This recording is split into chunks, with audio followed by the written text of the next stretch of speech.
Bem, pessoal, meu nome é Pedro, faço parte da Sociedade São Bento, aqui de Campina Grande, na Paraíba, e nós estamos com esse curso iniciando um projeto chamado A Fé Explicada, onde nós vamos tratar de aspectos da fé católica de uma maneira que seja acessível, mas que também não seja raso, seja algo profundo o suficiente para alimentar, de fato, a doutrina, a fé, e seja algo acessível o suficiente para que todas as pessoas possam acompanhar, desde sacerdotes, seminaristas ou leigos que trabalham na igreja, ou outras pessoas de outras religiões que queiram saber mais da fé católica também, para todo mundo. Então, um material num nível de profundidade razoável, mas acessível a todos.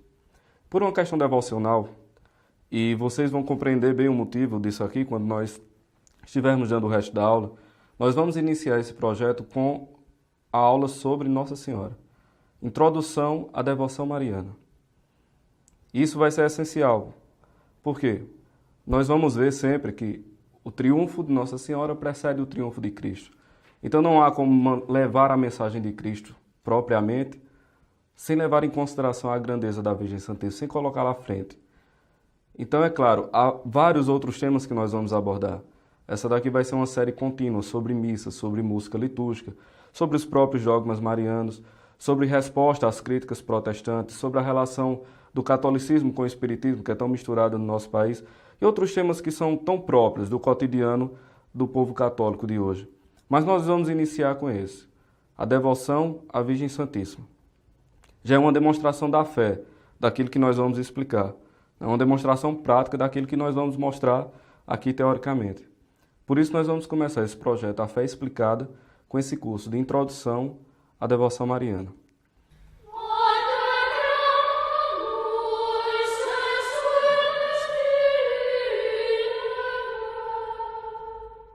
Agora falando propriamente da necessidade disso.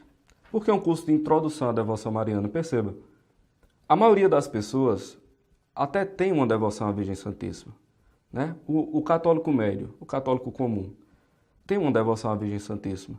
Conhece ou viu desde a infância seus pais, suas mães, seus avós, tem aquela piedade popular, o senso católico que está entranhado na sociedade brasileira. Então, de certa forma, você é colocado nesse meio em que a Virgem Santíssima sempre tem um certo destaque.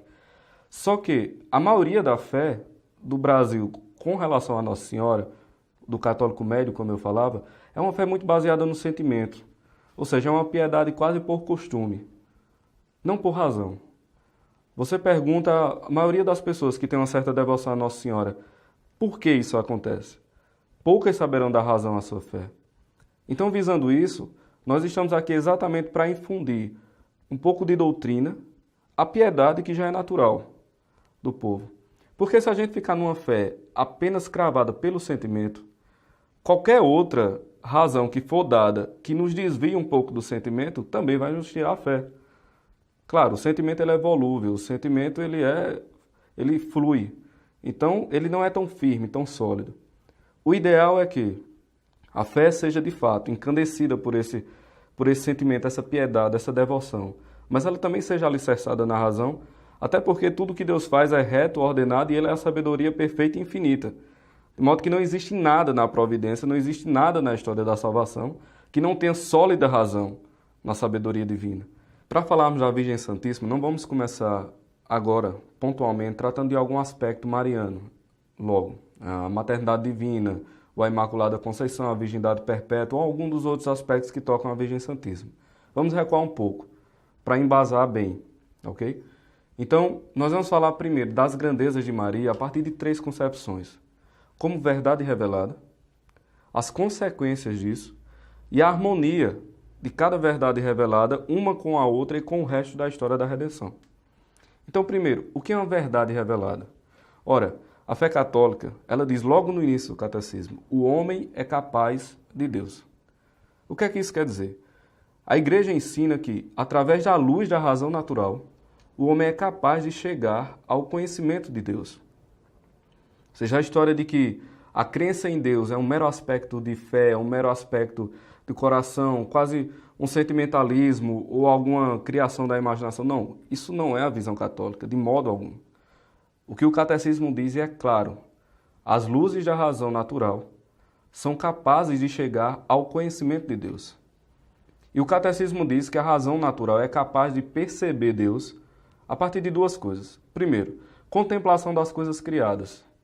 Ora, o homem de todas as épocas, de todos os lugares, se espanta com a criação, se espanta com o cosmos, com a razão de tudo isso acontecer. Tanto é que você não vê sociedades primitivas, a grandes civilizações, sem uma dose de religiosidade. O homem sempre procurou Deus. Em todas as tradições religiosas do mundo, sempre existe a manifestação de Deus nas coisas criadas. Então, o homem sempre percebeu que a criação revelava algo para além dela. Isso é uma constante da natureza humana. Claro, o homem ele foi criado para Deus. Então, é natural que a gente sinta esse desejo de Deus. Então, através da contemplação das coisas criadas, nós somos capazes de chegar ao conhecimento de Deus. Aliás, a própria Escritura mostra isso. Quem for ler o livro de Jó, depois que acontece tudo aquilo com Jó, ele perde filhos, perde casa, perde riqueza, perde saúde. Os amigos vão para lá e o encontram nas cinzas, encontram com feridas. E no final, existe o discurso de Deus com Jó. E Deus começa a revelar quem ele é a Jó, fazendo perguntas do tipo: veja o exército de estrelas, veja o mar, quem pôs limites ao mar? Veja isso, veja aquilo. Ele sai narrando todas as grandezas da criação, até o ponto que Jó vê que tudo é tão grande, que ele diz: realmente, eu sou um homem sem inteligência, por que é que eu estou abrindo a boca? Ou seja, através da contemplação da criação, nós percebemos Deus. E também através da sua própria contemplação, ou seja, o homem, vendo-se a si mesmo, ele é capaz de perceber Deus. Porque o homem é diferente de todos os outros animais. Os animais têm certas vontades que, uma vez saciadas, eles estão satisfeitos. O homem não. O homem jamais está satisfeito.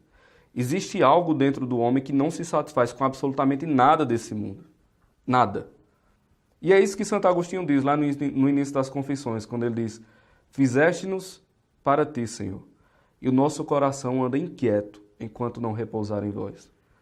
Existe um buraco no homem do tamanho de Deus.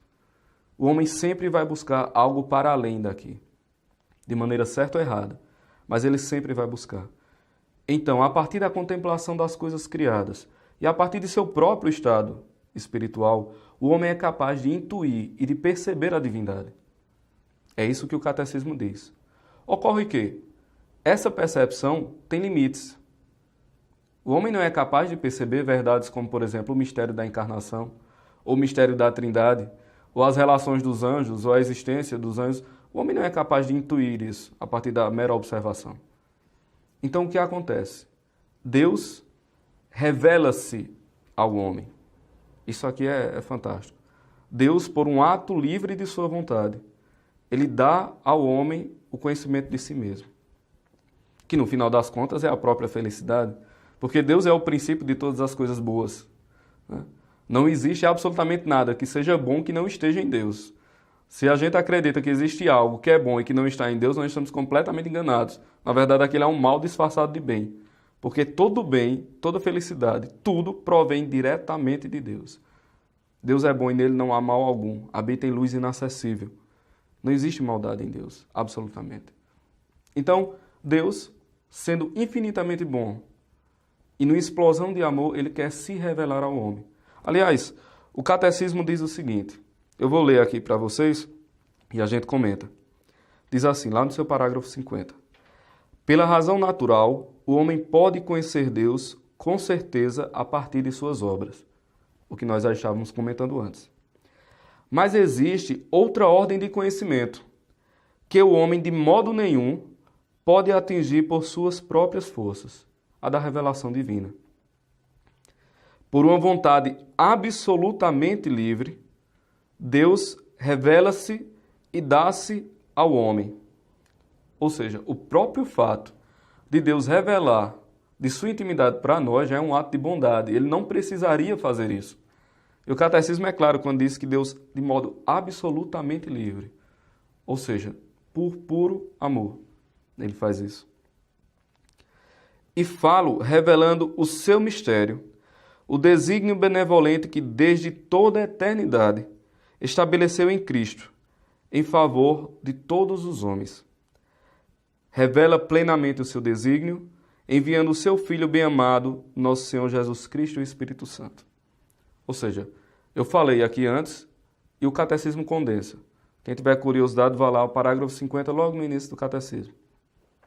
Então, dos grandes mistérios de Deus, nós lidamos com os mistérios de Deus diariamente. Nós, como católicos, temos o mistério de Deus muito firme na nossa mentalidade, mesmo que a gente não saiba. Por exemplo, eu sempre costumo fazer isso nas palestras e nos cursos. Quais são os 3 grandes mistérios da fé? Os 3 grandes mistérios da fé católica. Primeiro, o mistério da Trindade. O que é o mistério da Trindade? O mistério de um Deus que é uno, mas ao mesmo tempo 3 pessoas distintas: Pai, Filho e Espírito Santo. O Pai não é o Filho não é o Espírito Santo não é o Pai nem o Filho. Não obstante, eles não são 3, mas um. Um único Deus em 3 pessoas realmente distintas. Ora, como é que isso acontece? Eu não sei. Nem ninguém sabe. E os mais sublimes serafins também não sabem. Porque a Trindade é a essência da natureza divina e ninguém vai conhecer a Trindade jamais. Nós sabemos o que Deus revelou de si mesmo para nós. Tem a famosa história de Santo Agostinho, que ele tem uma visão, e que, se eu não me engano, é uma visão, de que ele está passeando na praia e vê ao longe um menino lá, com um buraco na areia, vai lá no mar, pega uma água, bota no buraco. Vai no mar, pega a água, bota no buraco. E ele vê aquilo, obviamente, o menino estava fazendo errado, e ele pergunta: o que é que você está fazendo? Ele diz: eu estou tentando colocar o mar dentro desse buraco. E aí Santo Agostinho o repreende com uma certa docilidade: mas você não vai conseguir fazer isso. E aí o menino se revela como anjo e diz: pois é, é mais fácil o mar caber aqui do que você compreender o mistério da Trindade. Ou seja, jamais compreenderemos isso. É um mistério que Deus revelou a nós. Ele é uno e trino. Ótimo. O segundo mistério da fé, um grande mistério da fé, é o mistério da encarnação do Verbo. A segunda pessoa da Santíssima Trindade se faz homem, toma a forma humana. Não é um semideus grego, ele não é um Hércules, não é um Aquiles, não. Ele não é metade Deus, metade homem, 50%, meio a meio. Não, ele não é isso. Ele é Deus e homem. 100% Deus, 100% homem. O mistério da encarnação do Verbo. E para que o Verbo encarna-se? Para o outro mistério da fé, da redenção. Paixão, morte e ressurreição do nosso Senhor. Ora, quando é que nós expressamos esses 3 grandes mistérios? Simples. Com o sinal da cruz. O sinal da cruz é a expressão mais simples desses 3 grandes mistérios. O Pai, o Filho e o Espírito Santo, sob o símbolo da cruz, do mistério da paixão, morte e ressurreição do nosso Senhor, que obviamente só aconteceu porque o Verbo se encarnou. Ou seja, esses 3 grandes mistérios podem ser expressos num sinal que nós fazemos diariamente. Então, a pertença aos mistérios de Deus é algo muito próximo do catolicismo, por sinais visíveis, por sinais externos. E por que eu estou dizendo isso? Porque esses 3 grandes mistérios têm como clave de interpretação Maria Santíssima.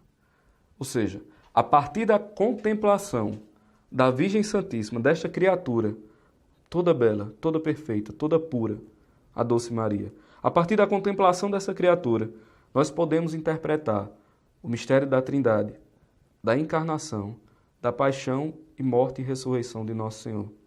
É por isso que a ortodoxia, no que se refere à Virgem Santíssima, toca diretamente a ortodoxia com relação à Trindade. Tanto é que nós vamos ver mais para frente, o cardeal Newman tem uma frase que ele diz assim: Maria é a guardiã da encarnação. Então, nós vamos observar os mistérios de Deus a partir de Nossa Senhora. Isso, pelo contrário, não diminui Deus, como alguns podem até dizer. O que é uma tolice profunda é como, tem quadros aqui no fundo, seria como você admirar os quadros e o fato de você admirar os quadros diminuir quem o pintou. Isso não faz o menor sentido. Claro, quanto mais você admira a perfeição da obra, naturalmente você exalta o artista. Ora, se a Virgem Santíssima é a mais perfeita das criaturas, a obra-prima da criação, como nós vamos ver agora, isso em nada diminui Deus. Em absolutamente nada. Pelo contrário, a Virgem Santíssima revela a grandeza de Deus. Porque quando nós olhamos para as grandezas de Maria, e nós vemos assim, meu amigo, que criatura grandiosa. E imaginamos que ela não é nada perto do Criador. Aí nós vemos, realmente, Deus é muito grande. É muito grande mesmo. Então nós vamos interpretar e ver os mistérios, que eu acabei de falar, a partir da Virgem Santíssima. A começar pela maternidade divina.